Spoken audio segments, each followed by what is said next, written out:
तो अभी हम लोग पार्ट टाइम अपना जो है उसके बाहर आ गए थे, तो यहाँ ओपन अच्छे से बैठे हुए थे। तो हम लोगों ने सोचा लाइक कुछ क्वेश्चंस आए थे मुझे अलग अलग जगहों पे, लिंक्डइन और यूट्यूब पे और इंस्टाग्राम पे। तो एसएमयू के रिलेटेड कुछ क्वेश्चंस थे, तो सोचा उसके कुछ के आंसर दे देता हूँ। मैं जो हूँ मास्टर्स कर रहा हूँ अपना कंप्यूटर साइंस में, तो जिस उसके रिलेटेड जितने भी क्वेश्चन हैं उसके रिप्लाई दे पाऊँगा, क्योंकि इसमें कुछ क्वेश्चन मैंने देखे थे MSBA के भी हैं, तो वो तो मैं नहीं दे पाऊँगा। तो पहला क्वेश्चन था उनका कि are there part time job opportunities on campus and what's the demand for them, is the competition for these jobs heavy and what the minimum per hour wage. तो इसका आंसर ये रहेगा कि यहाँ पे SMU में कंपेरेटिवली दूसरी universities के कंपैरिजन जॉब मिलना थोड़ा सा इजी रहता है, क्योंकि यहाँ पे स्टूडेंट्स कम हैं जिनको जॉब करना है और अपॉर्चुनिटी ज़्यादा है। तो मिनिमम वेज की बात करते हैं तो मिनिमम वेज यहाँ रहता है आई गेस $8 to $10 से स्टार्ट होता है पर आवर के लिए। तो यही रहता है मतलब यहाँ का आर्ली पार्ट टाइम वेज। अब दूसरा क्वेश्चन देखते हैं।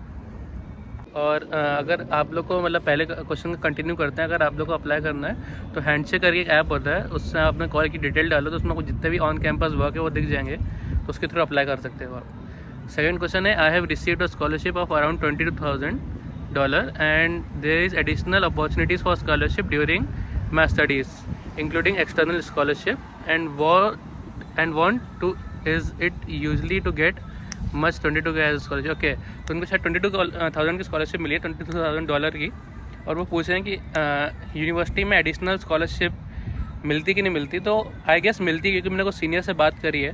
तो अगर आपको ऐसे स्कॉलरशिप चाहिए तो आपको यहाँ पे आके थोड़ा एक्सप्लोर करना पड़ेगा, क्योंकि SMU ऑन कैंपस देता है different opportunities on campus scholarship की। तो उसके लिए आपको थोड़ा सा रिसर्च करना पड़ेगा, कैंपस में आने के बाद देता है ये मैं श्योर हूँ, तो आपको थोड़ा सा देखना पड़ेगा वो आके यहाँ पे।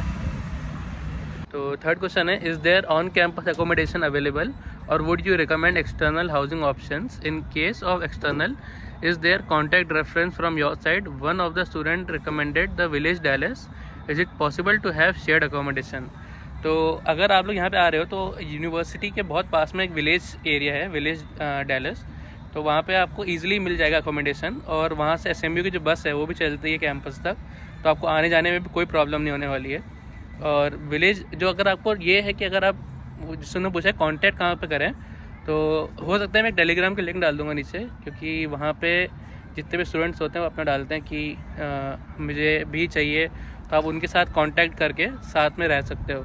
यही सबसे बेस्ट तरीका है। और विलेज मैं रिकमेंड करता हूँ ऑफ कैंपस रहना, क्योंकि अगर आप वेल टू डू हो तो आप रह सकते हो ऑन कैंपस, क्योंकि ऑन कैंपस काफ़ी एक्सपेंसिव होता है कंपेयर टू ऑफ कैंपस से, आप काफ़ी सेविंग्स भी कर सकते हो। तो I recommend living off campus. और जहाँ तक मुझे पता है कि अगर आप अंडर ग्रेड हो तो ही आप कैंपस में रह सकते हो। अगर आप ग्रेड स्टूडेंट हो, मतलब अगर आप अपना मास्टर्स या PhD करने आ रहे हो, तो आपके लिए ऑन कैंपस में शायद अकोमोडेशन नहीं होता है, सिर्फ अंडर ग्रेड स्टूडेंट्स के लिए होता है।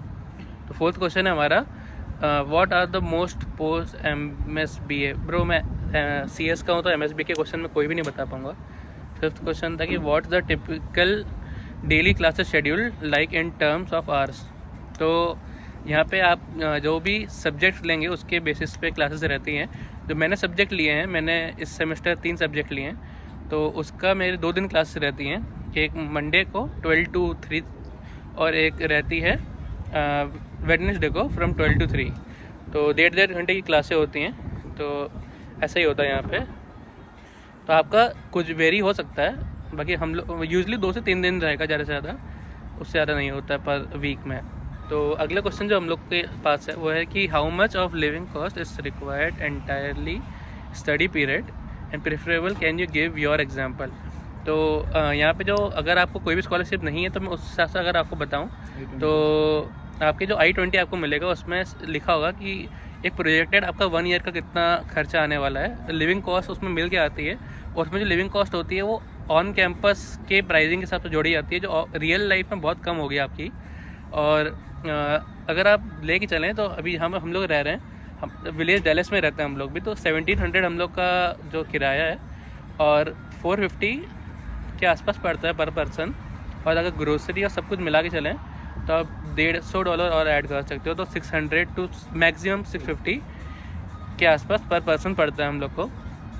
और फालतू खर्चे मतलब सब मैक्सिमम 650 और 700, उससे ज़्यादा नहीं लगेगा आपको यहाँ पे आने के बाद। और पार्ट टाइम अच्छा मिल गया तो आप लोग उसके आगे अर्न भी कर सकते हो, सेविंग्स भी कर सकते हो होपफुली। तो अगला क्वेश्चन देखते हैं क्या है। तो उनका अगला क्वेश्चन है कि I am planning to take a non collateral loan, may I know what is the mode of finance you used, in case of loan can I know the detail of rate of interest and bank name and type of loan. तो जो मेरा personally IDBI bank से था, और मेरा non collateral loan था, और rate of interest जो था उसका 11.2 था, 11.2 से 11 कुछ था। और उसके अंदर जो सेमी क्वेश्चन है वो है कि रेट ऑफ इंटरेस्ट बता दिया अपन ने, और टाइप ऑफ लोन तो नॉन कोलैटरल था, और बैंक नेम जो था मेरा IDBI था, और कुछ और बैंक होते हैं जैसे अभी आपको तरुण बता देगा कौन कौन से बैंक। मतलब if you are taking like non-collateral loans, you can take in HDFC, Credila, Prodigy, Incred, etc. Like if you take Prodigy, it has like more interest, like up to 15%, and it would be based on like in your according to your GRE scores also. If you have like good GRE score, you can get some low interest rate. जो ये loan है, ये मतलब मैं add करता हूँ चीज़, इसमें loan university और आपका जो स्कोर आया उस पर भी बहुत डिपेंड करता है। जैसे कि अगर अच्छी यूनिवर्सिटी है तो उनको पता है कि मतलब रिटर्न के चांसेस ज़्यादा हैं, तो आपको अच्छा रेट ऑफ इंटरेस्ट दे देंगे वो लोग, और हायर लोन का वैल्यू भी दे सकते हैं। तो ये काफ़ी ज़्यादा मतलब वेरिएबल चीज़ है, तो आप खुद ही देखना पड़ेगा आपका स्कोर कैसा आ रहा है। तो उन्होंने अगला क्वेश्चन पूछा है कि how is the teaching method and curriculum, is it like teaching methods used in India और updated curriculum and method of teaching.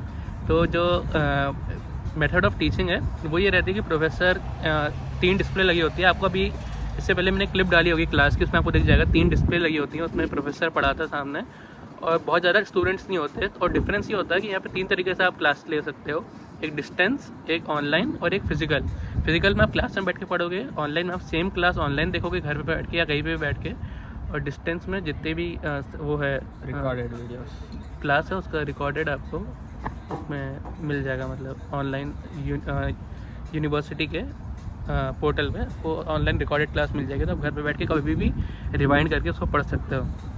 और इंडिया से काफ़ी डिफरेंट है। पर वो रही बात प्रोफेसर्स की, तो एक वेबसाइट है रेट माई प्रोफेसर, उसमें आप जाके अपना प्रोफेसर का नाम डाल के सर्च कर सकते हो कि वो कैसा है, और गुड ग्रेडर है कि नहीं है। अगर गुड ग्रेडर है तो अच्छी बात है, नहीं तो फिर उस क्लास की दूसरी क्लास आप ले सकते हो। तो और इंडिया में जैसे क्या होता है, इंडिया में बहुत ज़्यादा लाड़ प्यार से जो टीचर से पढ़ाते हैं कि बच्चे को समझ में आ रहा है कि नहीं आ रहा, प्रॉपर ध्यान देते हैं। यहाँ पे ये है कि वो पढ़ा देंगे, आपको अच्छे से पढ़ाएंगे।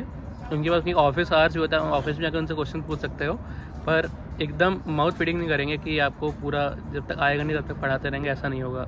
वो पढ़ा देंगे और आपको खुद ही जितना गेन करना है क्लास में करना है, तो घर आके आप ऑनलाइन उसको रिकॉर्डेड देख भी सकते हो चाहो तो, पर ऑन क्लास आपको ध्यान दे के ही पढ़ना है।